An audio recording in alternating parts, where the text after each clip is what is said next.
Rồi bây giờ mình sẽ móc tiếp cái phần đế hoa cho nó vào trong cái đồ cột tóc ha.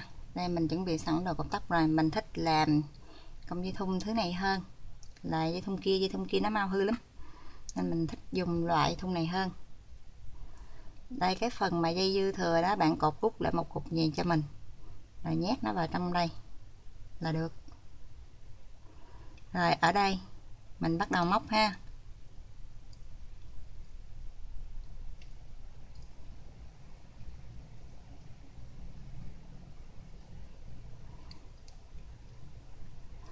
Đây nửa chân sau, hồi nãy nửa chân sau mình chừa, thì bây giờ nửa chân sau mình dùng để móc đều lên cho mình.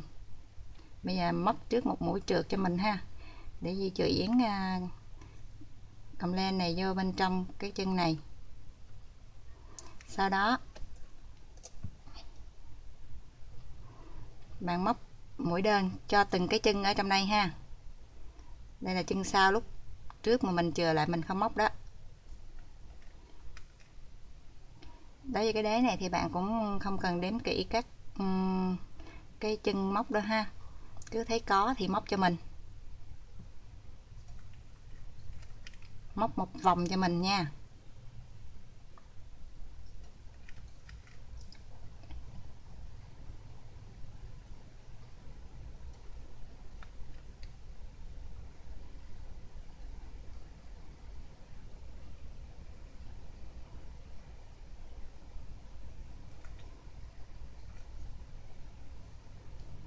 Bạn nhìn đi, sau khi mình móc đơn xong mình nó gói gọn lại nè, nó không có thưa thớt giống như cái này.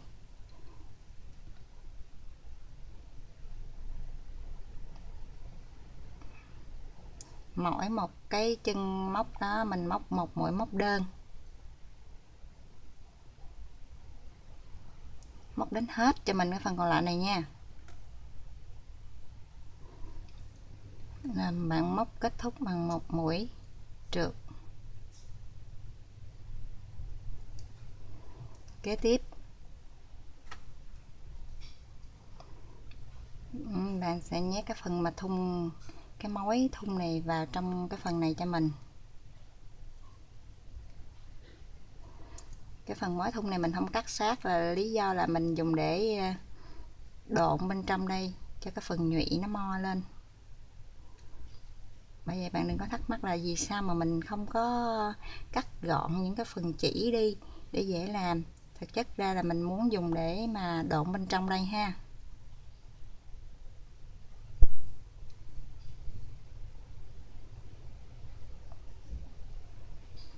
Rồi bắt đầu bạn móc tiếp mũi móc đơn cho mình ở cái chân kế tiếp ha.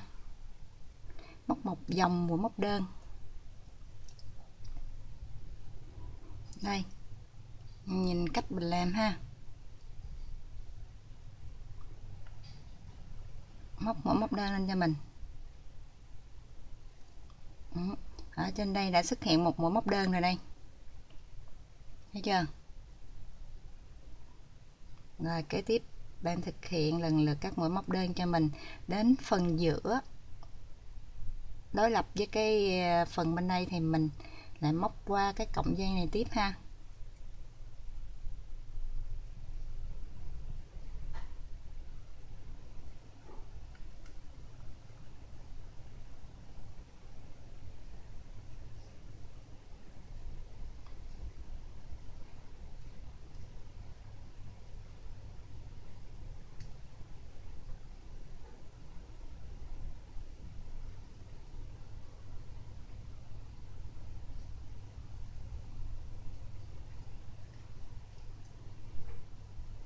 Đó, bạn thấy mình móc được như vậy ha.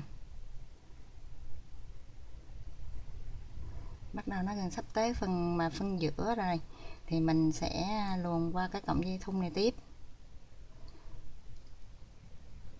Rồi tới đây là mình ngân ha, là ngay giữa rồi nha.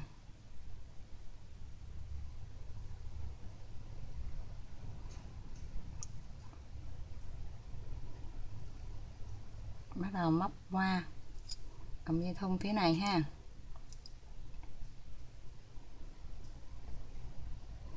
Móc ở chân kế tiếp. hơi bị che thì bạn ráng bạn nghiêng nghiêng để bạn thấy được cái chân nó bắt đầu từ chỗ nào để làm. Đó, tiếp tục mình móc mỗi móc đơn nữa.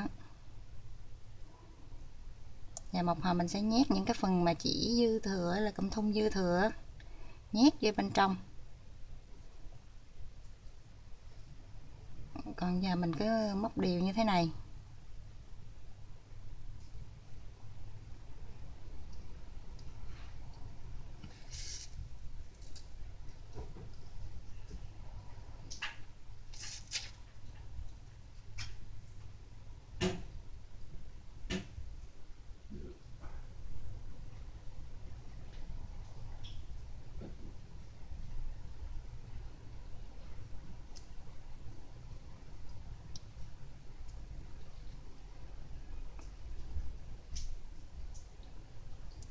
Rồi, bây giờ mình sẽ nhét cái phần thun này vào trong để cho nó không có lọt bên ngoài.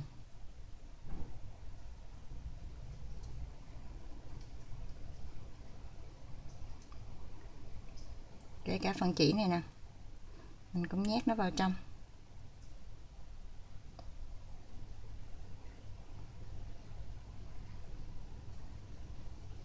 Đó. Rồi bây giờ bạn sẽ tiếp tục cho mình là kết dính cái phần đáy này lại bằng mũi trượt.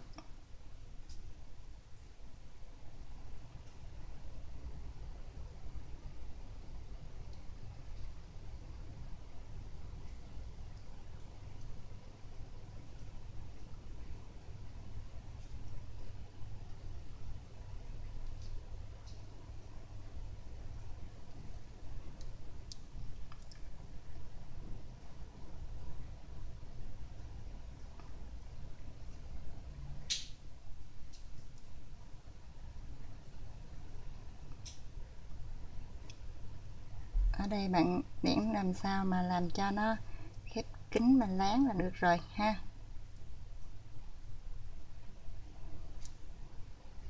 Đây, phần cuối cùng của mình đây.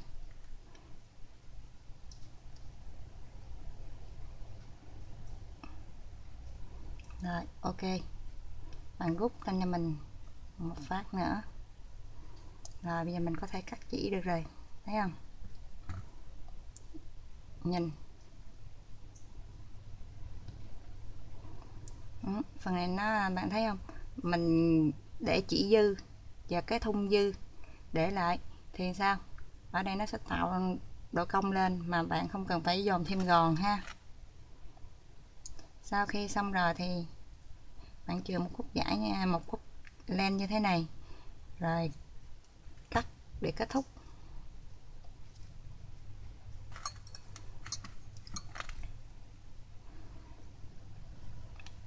Bạn phải giấu đường len này dư này đi.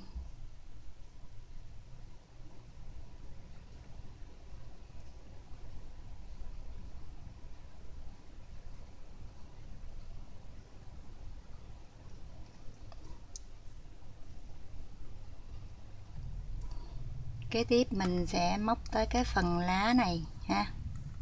Lá bạn nhìn ở đây mình cũng làm độ lớn độ nhỏ khác nhau chứ không phải hai cái lá đều bằng như nhau. Rồi bây giờ mình sẽ móc lá. Bạn chừa khúc cũng dài dài để không mình còn cột lại nữa ha.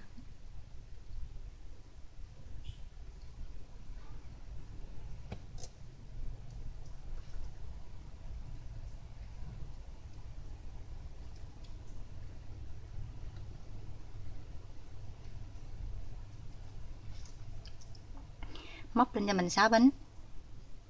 1 2 3 4 5 6. Rồi bây giờ là bạn sẽ móc cho mình mỗi móc đơn về mỗi móc đơn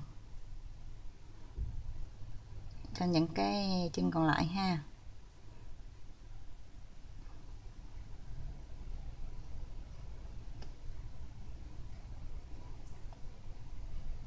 Nhưng mỗi móc đơn này nha.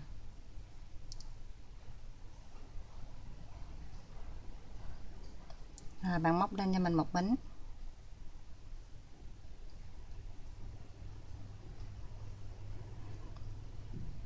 Ở đây bạn móc cho mình một mũi móc đơn tại chân đầu tiên. Kế tiếp bạn móc cho mình mũi nửa kép, 2 mũi nửa kép trên cùng một chân. Xong đó móc cho mình 2 mũi kép trên chân kế tiếp.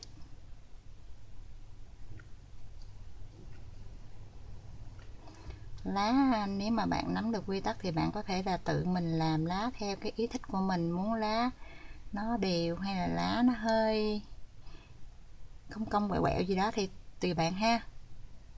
Tới móc cho mình là mũi nửa kép ở chân kế tiếp.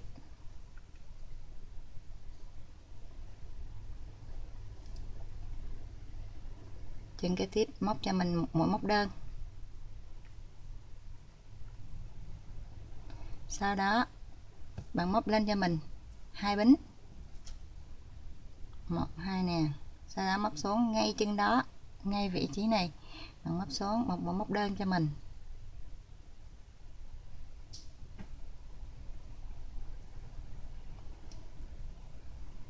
Ở chân kế bên này bạn móc cho mình mũi nửa kép.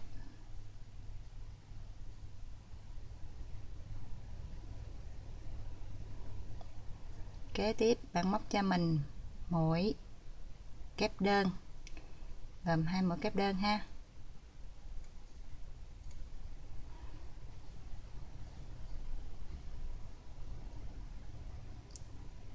Chân kế bạn móc cho mình một mũi nửa kép.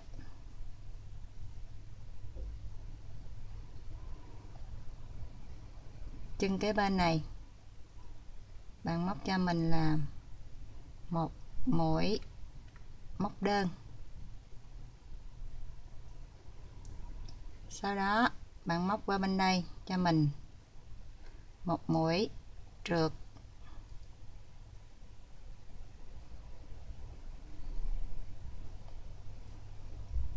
Đây cái lá, bạn được một cái lá ha. Kế tiếp bạn móc cho mình 6 bính, 1 2 3 4 5 6. Và bạn làm giống y chang bên đây cho mình nha. Từ đây nè, cách bỏ một chân nè, xuống đây mũi này, mũi ngay mũi thứ hai thì mình sẽ móc một mũi móc đơn.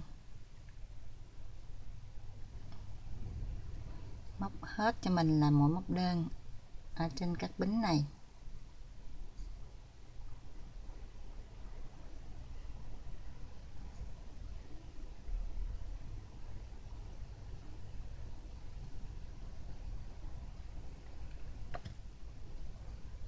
Móc lên một bính cho mình. Sau đó tiếp tục ở ngay chân đầu tiên bạn móc một mũi móc đơn. Chân kế tiếp bạn móc một mũi nửa kép, 2 mũi nửa kép trên cùng một chân cho mình.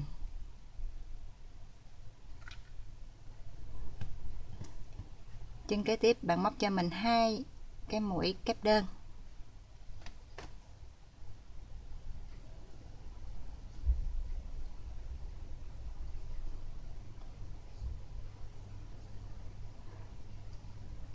Chân kế bạn móc cho mình một mũi nửa kép. Kế tiếp bạn móc cho mình một mũi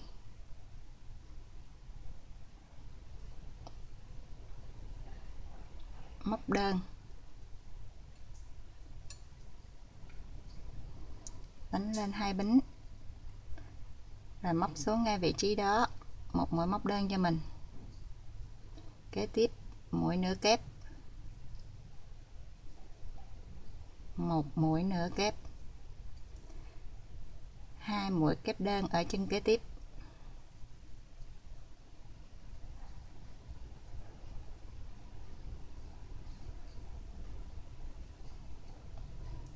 Chân kế tiếp bạn móc cho mình một mũi nửa kép. Kế tiếp nữa là bạn móc cho mình một mũi móc đơn. Sau đó một mũi trượt ở cái vị trí này ha, một mũi trượt. Rồi, ok, mình xong rồi ha. Giờ bạn đánh cho mình là rút lại cho mình một bính đây này ha. Rồi, bây giờ mình sẽ gắn cái này vào trong đây.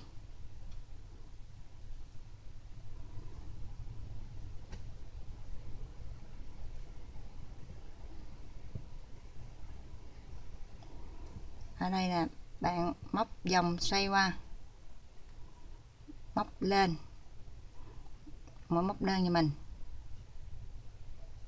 Đây, mình làm lại cho bạn coi ha. Móc vòng xoay qua luôn, móc lên cho mình một mũi móc đơn. Kế tiếp bạn vòng thêm một vòng nữa, 2 mũi móc đơn.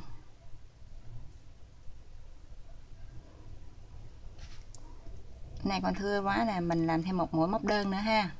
Vòng qua, làm thêm một mũi móc đơn nữa. Rồi, xong. Bây giờ là bạn kết thúc cho mình bằng một mũi trượt.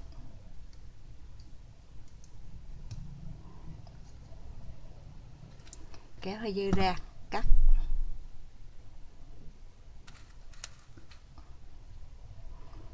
Kéo hơi dài dài ra nha. Rồi, mình cắt.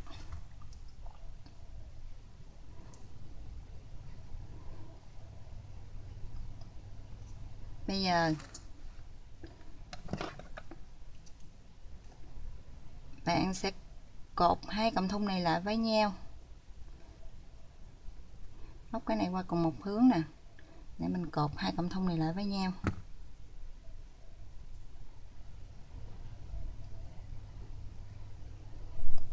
Rồi bạn dùng kim để giấu những cái mối chỉ này vô từng cái lá ha.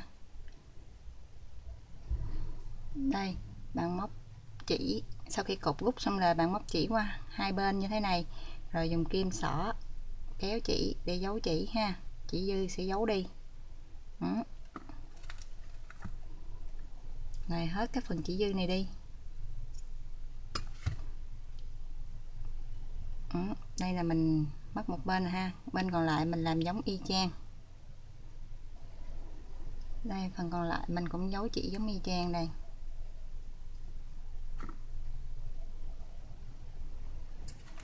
Và cắt bỏ phần chỉ dư thừa này đi ha.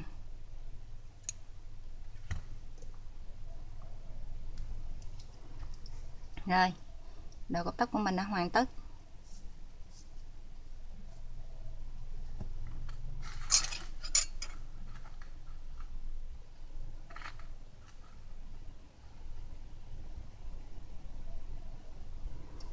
Bạn nhớ đăng ký, like, share để mình có thêm động lực làm nhiều thứ mới mẻ nữa cho các bạn nha.